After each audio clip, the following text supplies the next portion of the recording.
Mostafa Kaharwa, right back তাজ, এবং সেখান থেকে আর সুযোগ কি মিস করবেন। স্যামুয়েল বোয়াটেং এর গোলে রহমতগঞ্জ কাঙ্ক্ষিত লিডে। সাইফুল ইসলাম জিতু, সে প্রসঙ্গে পরে আসছি, তবে দ্বিতীয় গোল এবার আরও একবার Mostafa Kahraba. Long ball, goalkeeper এগিয়ে আসেননি এবং হ্যাটট্রিকের সুযোগ, এবং hat trick Samuel Boateng, the man on fire.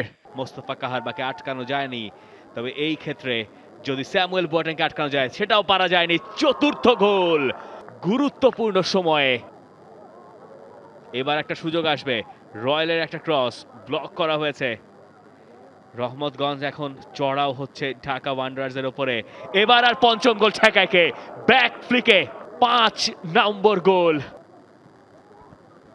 সেই 6 নম্বর গোলের খোঁজে স্যামুয়েল বোয়াটেং। হ্যাটট্রিক, আরো একটা ডাবল হ্যাটট্রিক।